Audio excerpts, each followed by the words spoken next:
que soient les théories que nous allons développer pour aller à la table de négociation, en 2014, on l'a vécu ici. On est parti à la table de négociation, la queue entre les queues, pour aller nous soumettre au dictat de la communauté internationale et des groupes armés. Et une négociation qui leur avait laissé toutes leurs armes et même concédé toute une partie d'une région qui était à leur guise, où ils exploitaient l'or, ils le vendaient à qui ils veulent, où ils trafiquaient, où ils construisaient, ils maîtrisaient tout sans payer d'impôts ni de taxes, où il n'y avait pas d'État, pas d'école, pas d'État, pas de centre de santé, rien. Donc prions que nous ayons l'entièreté de notre territoire. Au moment de la prise de Kidal, épicentre de la rébellion et du terrorisme au Mali, les rebelles se sont retirés sous le feu nourri de nos drones et de nos avions de combat. Ils se sont retirés avec tout leur arsenal.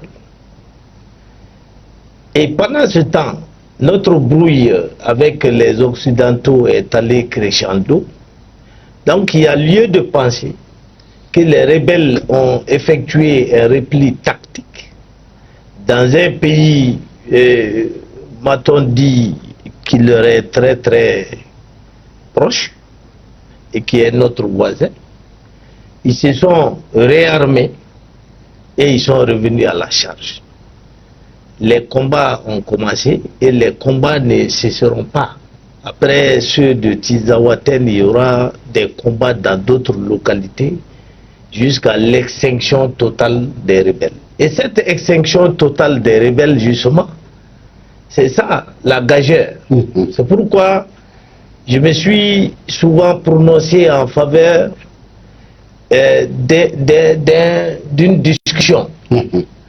En lieu et place de l'accord d'Alger, il aurait été possible de mettre en place un nouvel outil permettant de traiter et avec les rebelles et avec les terroristes, afin de les neutraliser en tenant compte des intérêts fondamentaux du Mali. Cela était possible. Et c'est cette voie qui devrait être explorée, parce que s'il n'y a pas de négociation, s'il n'y a pas de pacte permettant l'arrêt des combats, ça veut dire que nous sommes partis pour au moins 50 ans de guerre. Ça ne va pas s'arrêter, parce que c'est un fonds de commerce pour les Occidentaux. Et ces gens-là seront constamment utilisés, éternellement utilisés, pour déstabiliser le Sahel, afin de ne laisser que des ruines après le départ des Occidentaux. Le plan est clair. Les éléments utilisés pour la mise en œuvre du plan sont les rebelles et les terroristes. Et les moyens ne manquent pas aux alliés de ces rebelles et de ces terroristes-là. Alors que nous, nos moyens sont très limités. D'où l'intérêt pour moi de cette nouvelle charte pour la paix et la réconciliation. Je considère que le dernier dialogue n'a pas pris en compte les véritables enjeux sécuritaires du Mali. Je souhaite que la nouvelle charte en cours de rédaction y parviendra. On aura certainement le temps. Y parviendra. Parce que le Mali n'a pas les moyens d'une guerre éternelle. D'accord. Et M. Diop, le Mali n'a pas les moyens d'une guerre éternelle, alors qu'on s'est dit que, alors si jamais l'armée arrive quand même à s'accaparer carrément de la ville de Tezawaten et les alentours, on peut quand même dire que ceci constitue un véritable progrès dans la reconquête totale du territoire. Est-ce qu'on n'est pas en droit de se dire même que Tezawaten reste en fait ce seul grand poste auquel peut prétendre le CSP aujourd'hui? Bon, c'est extrêmement difficile de parler après Maître tellement qu'il a bien développé le sujet, mais quand même je retiens une chose dans ce qu'il a dit. Je me rappelle le président, quand il était encore l'ex-président en tout cas du Niger, Bazoum, lorsqu'il avait dit que nous n'avions pas les moyens de faire face à ces gens-là, ça lui avait attiré beaucoup de foudre et j'espère que ça ne sera pas le cas pour Maître. On ne disait pas la même chose. nous disait que nos armées n'étaient pas aussi aguerries que les groupes terroristes. Moi, j'ai dit, nous pouvons combattre. Je n'ai jamais dit qu'ils étaient plus aguerris que nous, mais est-ce que nous avons les moyens financiers de cette guerre permanente? Voilà ma question. L'autre on lui a fait un coup d'État, on ne fera pas à moi. Parce que... Bon, l'autre défi. D'accord.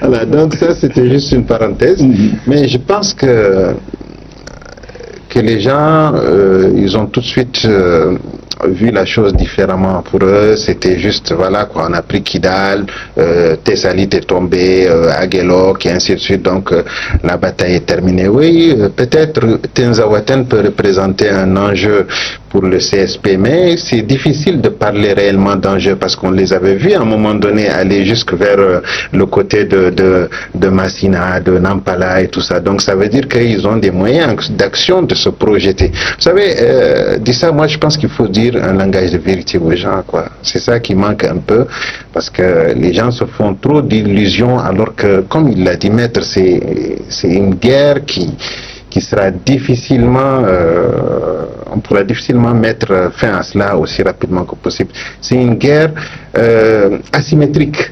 Vous n'êtes pas en face d'armées organisées. Donc, n'importe quel coup, ça peut déjà représenter quelque chose pour ces gens-là. Donc, tout cela, c'est-à-dire qu'on doit repenser même notre façon de concevoir l'armée et tout cela. Pas une armée, vous savez, grande, équipée, capable de faire. C'est pas une guerre entre pays. C'est dans un même pays.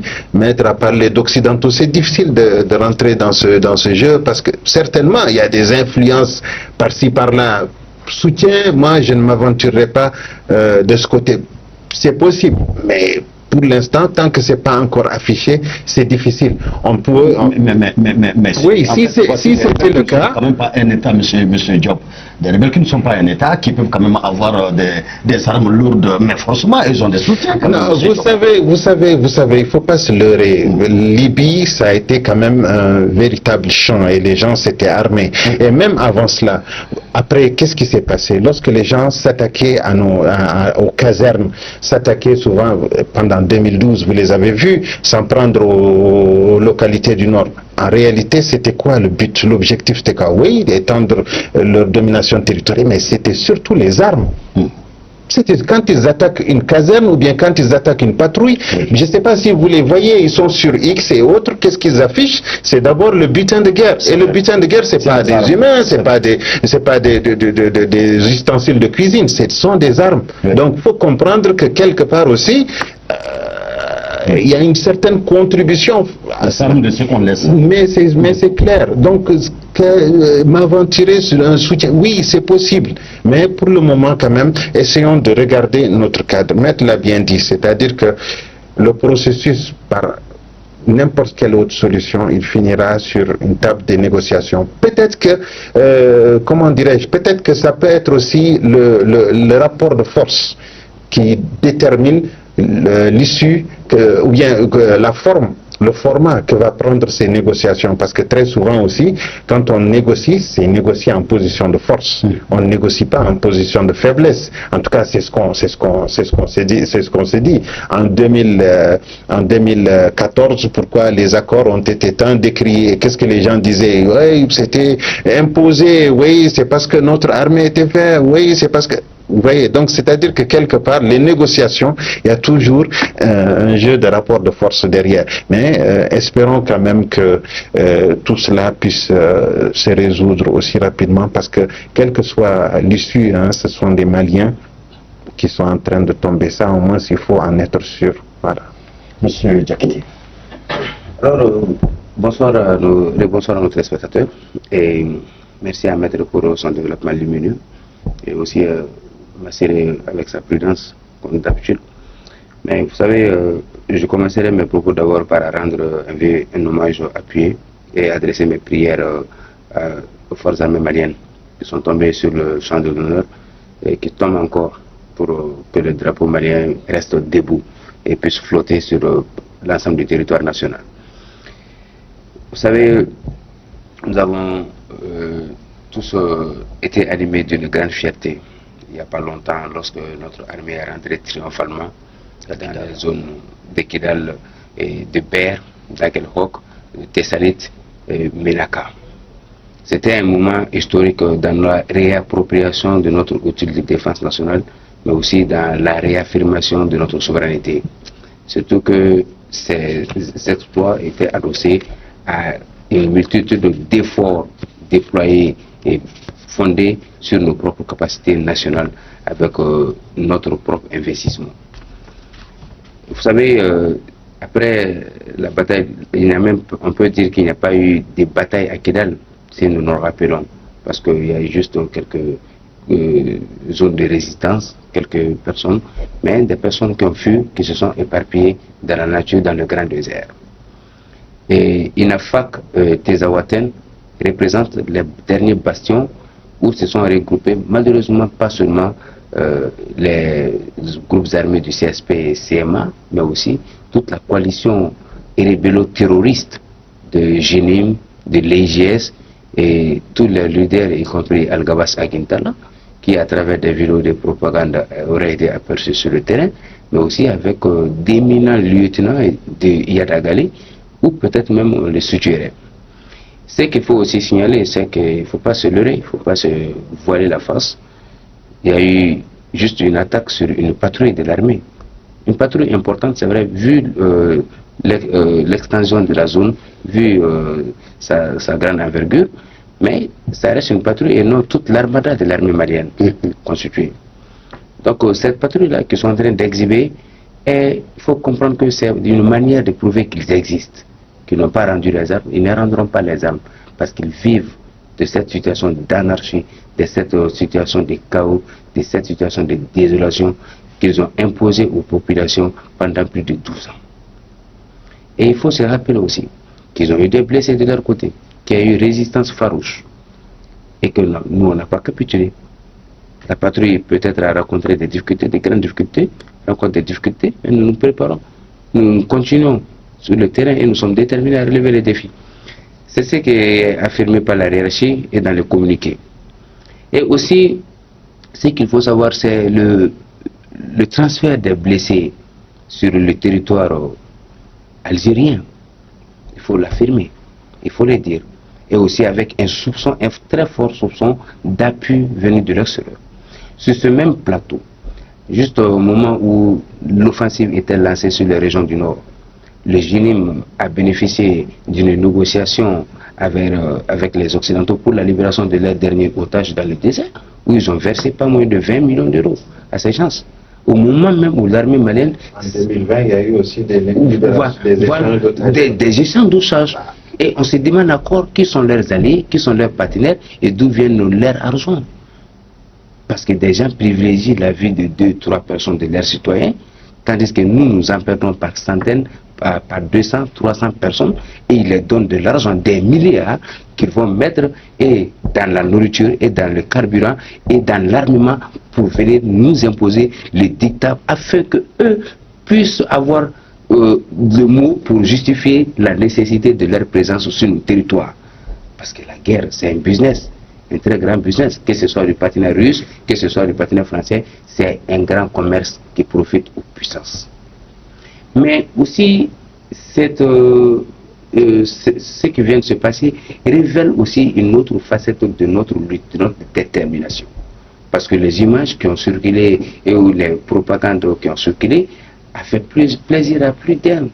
Et d'autres qui ont commencé même à sortir des théories qu'on avait dit, qu'on ne pouvait pas aller au bout de cela, que c'était de la poudre de perlimpinpin dans les yeux des gens, disant que l'armée malienne est forte, de douter même de notre capacité de redressement, mais aussi d'assurer notre sécurité. C'est pourquoi il faut rappeler aux Maliens que quelle que soit l'issue des luttes que nous avons engagées, que nous arrangeons, ces pays-là n'est que pour nous.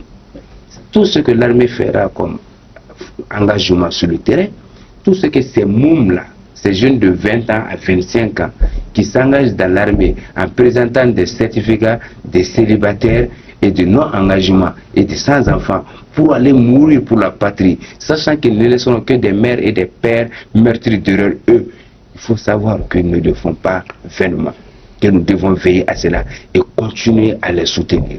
Pas pour la tête de quelqu'un, mais pour la survie existentielle même du Mali. Et l'autre point déterminant, c'est que dans le dernier communiqué de l'état-major de l'armée, ils ont appelé la population à se défaire de toutes les positions des terroristes. Parce que quand nous allons nous déployer, quand l'armée va déployer ses forces, il y aura des victimes collatérales. Et malheureusement, c'est le fort de lâches qui prennent les otages, les civils, les populations civiles, instrumentalisées comme les motivations de leur lutte, parce qu'il n'y aurait pas de développement, alors qu'eux-mêmes ne donnent rien en retour. Ils vont les utiliser comme bouclier humain, et quand l'armée va réagir, on va voir les communautés internationales, les organisations internationales de défense des droits de l'homme sortir des communiqués, des massacres sur des communautés, sachant très bien que ce sont des communautés qui ont été instrumentalisées, qui ont été violentées et qui ont été dépossédées, dépouillées de tout. Et moi, ce que je dis, c'est que nous avons aujourd'hui rencontré une riposte très forte à Tezawaten, qui reste le dernier bataillon fort de ces terroristes, et il nous faut redoubler d'efforts, de soutien de notre unité, renforcer notre unité pour que ces bastions soient pris. Parce que quelles que soient les théories que nous allons développer pour aller à la table de négociation, en 2014, on l'a vécu ici. On est parti à la table de négociation, la queue entre les queues, pour aller nous soumettre au dictat de la communauté internationale et des groupes armés. Et une négociation qui leur avait laissé toutes leurs armes et même concédé toute une partie d'une région qui était à leur guise, où ils exploitaient l'or, ils le vendaient à qui ils veulent, où ils trafiquaient, où ils construisaient, ils maîtrisaient tout sans payer d'impôts ni de taxes, où il n'y avait pas d'État, pas d'école, pas de centre de santé, rien. Donc prions que nous ayons l'entièreté de notre territoire. Si nous devons négocier avec les fils du Mali, nous le ferons avec des fils qui auront renoncé à l'arme, qui auront renoncé à la violence comme moyen d'expression et qui prendront souci d'être dans une unité, dans un ensemble pour amorcer un réel développement. D'accord. Merci d'avoir regardé la vidéo. Avant de nous quitter, n'hésitez pas à partager vos avis dans les commentaires. À bientôt pour de nouvelles vidéos.